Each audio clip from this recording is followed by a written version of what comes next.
Welcome back to our YouTube channel guys. आज हम start कर रहे हैं चैप्टर आपका magnetic effect of electric current. I hope कि आप सभी ठीक हैं और आपकी तैयारी भी अच्छी चल रही है। और अगर अच्छी नहीं चल रही है, आपको लगता है कि आपने जो इंपॉर्टेंट क्वेश्चंस हैं जो बोर्ड्स में आते हैं वो मिस कर दिए हैं, अभी तक सॉल्व नहीं करे हैं, तो आप हमारी सीरीज को फॉलो करिए। 10 सवाल मचाएंगे बवाल। इसमें सारे इंपॉर्टेंट क्वेश्चन हैं और मोस्ट फ्रीक्वेंट है, वो सबसे ज्यादा पूछे जाने वाले सवाल है। ठीक है, तो सबसे पहला क्वेश्चन देख लेते हैं। इसमें आपने बताना है कि properties of magnetic field lines की प्रॉपर्टी बतानी है आपने। ठीक है, तो प्रॉपर्टी के बारे में बात करूं तो सबसे पहली प्रॉपर्टी क्या है कि दे फॉर्म क्लोज्ड लूप्स। क्या करते हैं वो? क्लोज्ड लूप्स बनाती हैं मैग्नेटिक फील्ड लाइंस। पहली प्रॉपर्टी और काफी इंपॉर्टेंट।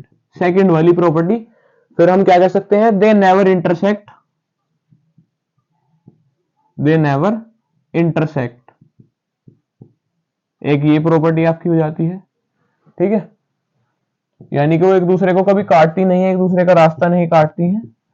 तीसरा, they goes from north pole to south pole. They goes from north pole to south pole, एक ये प्रॉपर्टी है आपकी।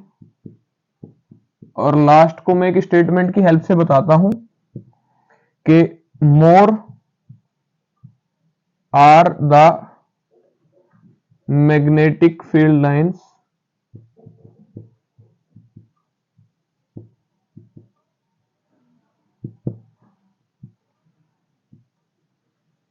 Stronger is the magnetic field. क्या मतलब है इसका? कि जितनी ज्यादा मैग्नेटिक फील्ड लाइंस होंगी किसी एक जगह पर, उतना ही स्ट्रॉन्ग आपका मैग्नेटिक फील्ड वहां पर रहने वाला है। जैसे कि अगर मैं बात करूं, ये आपकी एक बार मैग्नेट है और इसको मैंने नॉर्थ पोल और साउथ पोल में डिवाइड करा है। ठीक है, तो यहाँ पर जो मेरे पोल्स के पास वाले एरिया हैं, ये वाले, यहाँ पर मैग्नेटिक फील्ड लाइंस की इंटेंसिटी काफी ज्यादा होती है, तो यहाँ पर मैग्नेटिक फील्ड भी काफी स्ट्रॉन्ग होता है। जबकि अगर यहाँ इस एरिया पर बात करूं सेंटर के आसपास, तो ये एरिया जो है यहाँ पर आपकी मैग्नेटिक फील्ड लाइंस भी कम मिलती है और जो आपका मैग्नेटिक फील्ड है वो भी थोड़ा वीक रहता है। क्वेश्चन नंबर सेकंड देखते हैं। State how magnetic field produced by a current carrying conductor at a point depends upon. अच्छा, एक स्ट्रेट लाइन है, एक स्ट्रेट वायर है आपका। ठीक है, और इसमें जो है करंट करंट जा रहा है और यहां पर ली है आपने एक मैग्नेट। ठीक है, या फिर मैग्नेट भी नहीं ले तो ये आपका करंट कैरिंग वायर है और ये एक मैग्नेट की तरह से वर्क करता है। मान लीजिए इसमें वायर में करंट फ्लो हो रहा है किसी भी एक डायरेक्शन में, तो ये एक मैग्नेट की तरह से फ्लो वर्क करेगा और किसी एक पॉइंट पर इससे बनने वाला जो मैग्नेटिक फील्ड है, अगर मैं उसको मेजर करता हूं तो वो कैसे वेरी करेगा? पहली चीज, इसके करंट से। तो इसके अंदर जितना ज्यादा करंट होगा, मैग्नेट उतनी स्ट्रॉन्ग बनेगी और जितनी स्ट्रॉन्ग मैग्नेट बनेगी उतना ज्यादा मैग्नेटिक फील्ड होगा। तो अगर मैं ए पार्ट की बात करूं तो ये इस पर डिपेंड करेगा डायरेक्टली, मतलब डायरेक्टली प्रोपोर्शनल होगा। अगर करंट आप बढ़ा देंगे तो मैग्नेटिक फील्ड भी बढ़ जाएगा। दूसरी बात कि जो डिस्टेंस है पॉइंट का वायर से, अगर मैं अभी यहां पे देख रहा हूं मैग्नेटिक फील्ड तो यहां पर ज्यादा है, अगर मैं यहां पर देखूं तो यहां पर क्या होगा? मैग्नेटिक फील्ड इसके कंपैरिजन में कम होगा। यानी अगर मैं डिस्टेंस बढ़ाऊंगा तो मैग्नेटिक फील्ड क्या होगा? कम होगा। तो ये आपने बताना है कि मैग्नेटिक फील्ड का जो आपका मतलब जो डिस्टेंस है वो क्या है? इनवर्सली प्रोपोर्शनल है टू द मैग्नेटिक फील्ड की स्ट्रेंथ। तो आप यहां पर क्या लिखेंगे? Inversely proportional. क्या लिखेंगे? Inversely proportional. और इसको आप यहां से भी रिलेट कर सकते हैं, ये फॉर्मूला भी है आपका, B is directly proportional to I by R. ठीक है, यहां पर आई क्या है? करंट है फ्लोइंग थ्रू द वायर, और आर क्या है? डिस्टेंस है पॉइंट का फ्रॉम द वायर, और बी क्या है? Magnetic field. तो यहां से भी आप बता सकते हैं। इसके बाद क्वेश्चन नंबर थर्ड की अगर मैं बात करूं तो ये जो है आपका एक सोलेनोइड है। सोलेनोइड में आपको डायरेक्शंस दे रखी है वायरिंग की। कैसे दी है? ये जो क्रॉस है, क्रॉस आपने ऐसे ध्यान रखना है, जब आप ट्रेन देखते हैं, रेल देखते हैं ना, तो रेल के लास्ट में क्रॉस लगा हुआ है। यानी कि जब आपको रेल जाती हुई दिखाई दे रही है तब आपको क्रॉस दिखाई देगा। तो सिमिलर है, क्रॉस दिखने का मतलब है कि वायर जो है जाता हुआ दिखाई दे रहा है, यानी वायर अंदर की तरफ जा रहा है, तो वहां पर क्रॉस, और जहां बाहर आ रहा है वहां पर डॉट। ठीक है, तो ये मैंने वैसे आपको सिखाया वीडियो में। अगर आपको अभी समझ नहीं आया है, आपको इसमें जो है अभी भी कोई डाउट है, तो एक बार आप मेरी वीडियो देख लीजिएगा इस चैप्टर की, magnetic effect of electric current की। तो आपने करना क्या है? Just right hand thumb rule लगाना है। राइट हैंड थंब रूल देखिए, ये आपका वायर जो है ये अंदर जा रहा है, तो मैं वायर जिधर जा रहा है उधर भी करंट भी उधर ही जा रहा होगा, तो मैं करंट को ऐसे पॉइंट करता हूं तो जो मेरा डायरेक्शन बना है मैग्नेटिक फील्ड का वो ऐसे बनेगा। कैसे बनेगा? ऐसे बनेगा। तो मैं इसको पहले कर्व को बना लेता हूं, उसके बाद डायरेक्शन बना लेंगे हम। ठीक है, तो मैंने डायरेक्शन कैसे बताई कि अगर करंट अंदर जा रहा है तो डायरेक्शन ऐसा रहने वाला है, यानी कि ये वाला डायरेक्शन रहेगा। ठीक है, सिमिलरली अगर मैं इस वाले पोर्शन के बारे में बात करता हूं, तो यहाँ पर करंट क्या है मेरा, बाहर के डायरेक्शन में आ रहा है। तो अगर मैं इसको वायर को पकड़ता हूं तो मेरा जो मैग्नेटिक फील्ड का डायरेक्शन है वो ऐसा रहने वाला है। यानी कि अगर मैं इस कर्ल को बनाऊं तो ये ऐसे और ये वाला ऐसे, ठीक है। This is going to be the direction. ऐसे ही आपने एक दो लाइन चाहे तो और बना देनी है, यहां से निकलती हुई और यहां पर आती हुई। यहां से ये बाहर जा रही है, जो कि आपने डिटरमाइन करा है with the help of right hand thumb rule, और यहां पर ये अंदर आ रही है, ठीक है। तो इस तरह से आप क्या कर सकते हैं, मैग्नेटिक फील्ड लाइन जो है बना सकते हैं इस फिगर की, या कोई भी गिवन फिगर जो भी आपको गिवन हो। तो ये आपके 3 क्वेश्चन हुए। अब चलते हैं क्वेश्चन नंबर 4 की तरफ।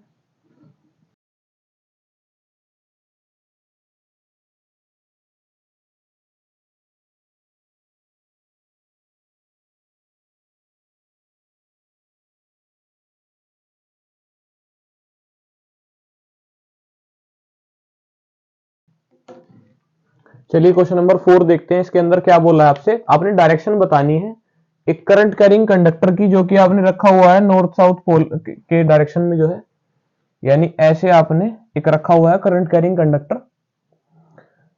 ओके, एंड ऑब्जर्वर जो है आपका, वो observer in the east, observer का जो डायरेक्शन है वो ईस्ट दे रखा है आपने, है ना। इसको भी नोट कर लेना, ये भी जरूरी है। या तो फिर चलो ठीक है, फिर ऐसे ही कर लेते हैं, नहीं तो मेंशन भी कर लेंगे। तो ऑब्जर्वर जो है आपका यहां पर है ईस्ट में, ठीक है।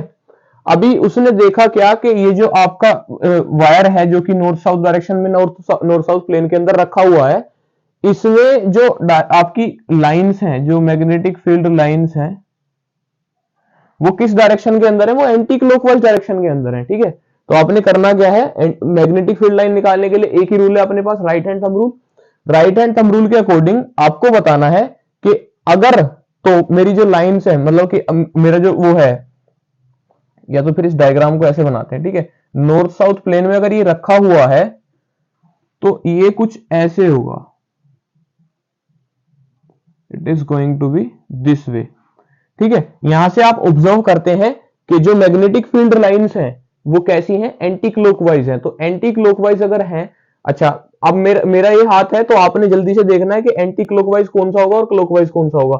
अगर मैं हाथ को ऐसे रखता हूं और जो ये कर्ल ऐसे बना रहा है, तो ये कौन सा डायरेक्शन है, एंटी क्लॉकवाइज डायरेक्शन है, ठीक है। तो एंटी क्लॉकवाइज डायरेक्शन है, यानी फिर ये आपका जो डायरेक्शन है वो कुछ ऐसा रहेगा। अगर आप इसको ऐसे रखते हैं तो आपको क्या पता चलेगा कि जो आपके जो कर्ल्स है वो कैसे बनेंगे, एंटी क्लॉकवाइज। जबकि अगर मैं ऐसे रखूं तो क्लॉकवाइज कर्ल्स बनेंगे, ठीक है। आप देख लीजिए, ऐसे ऐसे जो है एंटी क्लॉकवाइज बनेंगे, जबकि ऐसे क्लॉकवाइज बनेंगे। तो डायरेक्शन कौन सा रहने वाला है, ये डायरेक्शन रहेगा करंट का।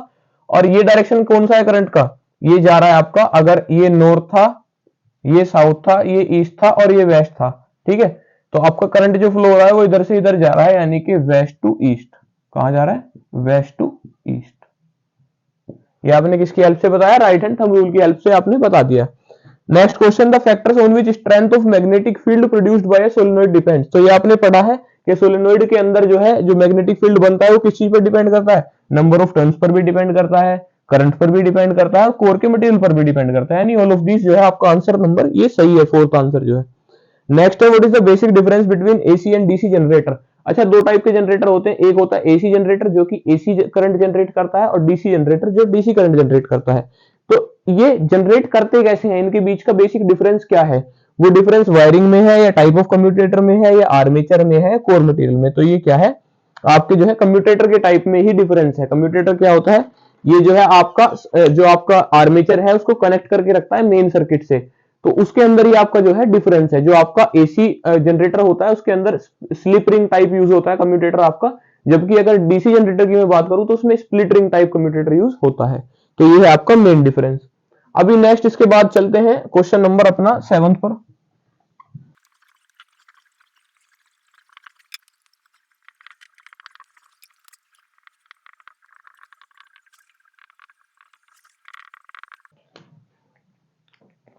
चलिए क्वेश्चन नंबर 7 के अंदर देख लेते हैं। ये कह रहे हैं कि एक अल्फा पार्टिकल है, तो वो अगर उसको एक मैग्नेटिक फील्ड के अंदर रखा जाता है तो वो क्या करेगा, वो एक फोर्स एक्सपीरियंस करेगा या नहीं, केस नंबर फर्स्ट की अगर मैं बात करूं तो फर्स्ट केस क्या है, it is placed in field at rest.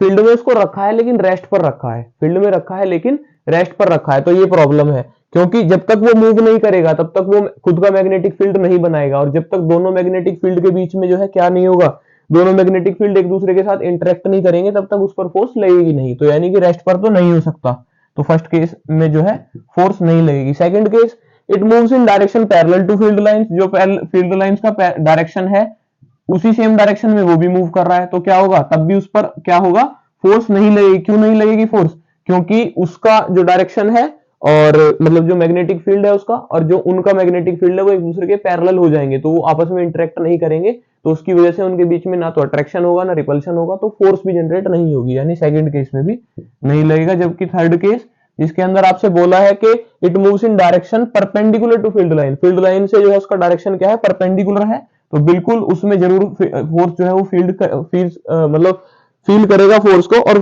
जो आपका डायरेक्शन है, डायरेक्शन क्या होने वाला है, डायरेक्शन होगा डायरेक्शन ऑफ अल्फा पार्टिकल, जो अल्फा पार्टिकल का डायरेक्शन है सेम उसी डायरेक्शन में उसको क्या होगी, फोर्स जो है फील होगी, या फिर बोल सकते हैं अल्फा पार्टिकल का जो डायरेक्शन है उसमें, या फिर बोल सकते हैं कि मैग्नेटिक फील्ड के परपेंडिकुलर जो डायरेक्शन है, क्योंकि उसी में अल्फा पार्टिकल है तो उसमें उसको क्या होगी, फोर्स फील होगी।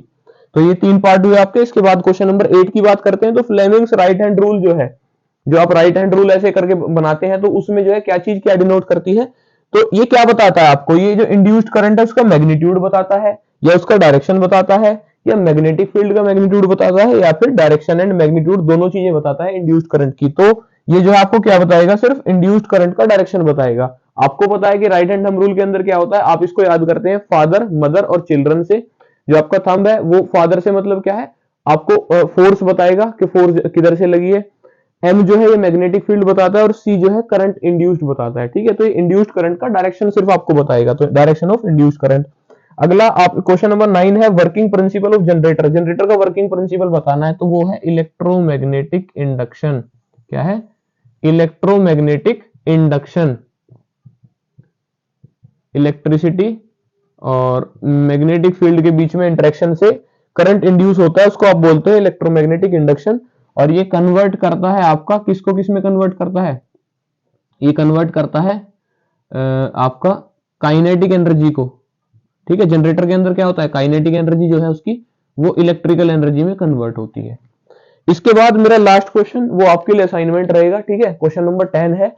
और ये असाइनमेंट दोस्तों ये मत सोचिएगा कि इंपॉर्टेंट नहीं है, काफी इंपॉर्टेंट क्वेश्चन है, लेकिन इसका करने का कोई सेंस नहीं बनता है क्योंकि इसमें समझाने वाला कुछ है नहीं, और जो बताने की चीजें थी वो मैं आपको ऑलरेडी वीडियो में बता चुका हूं। तो अगर आपने अभी नहीं पढ़ा है, नहीं देखा है, तो एक बार आप वापस से वीडियो में जाइए, ठीक है।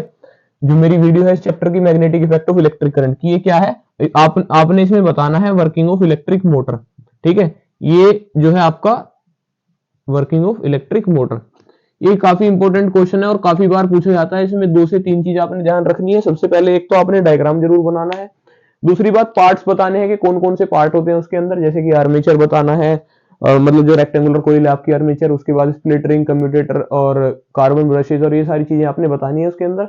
फिर उसकी वर्किंग बतानी है, उसकी 2 आर्म ए बी और सी डी करके, कि पहली बार में आर्म में ये इस करंट इस डायरेक्शन में करंट फ्लो होगा, दूसरी में इसमें होगा। उसमें रूल बताना है कि रूल लगेगा उसके अंदर कौन सा, आपका लेफ्ट हैंड रूल लगेगा, जो है फ्लेमिंग का लेफ्ट हैंड रूल लगेगा, तो वो भी आपने बता देना है उसके अंदर से। और यहाँ पर जो है आपके चैप्टर के मोस्ट इंपोर्टेंट क्वेश्चन खत्म होते हैं। आई होप आपको सारा चैप्टर अच्छे से क्लियर हो गया होगा, समझ आई होंगी चीजें।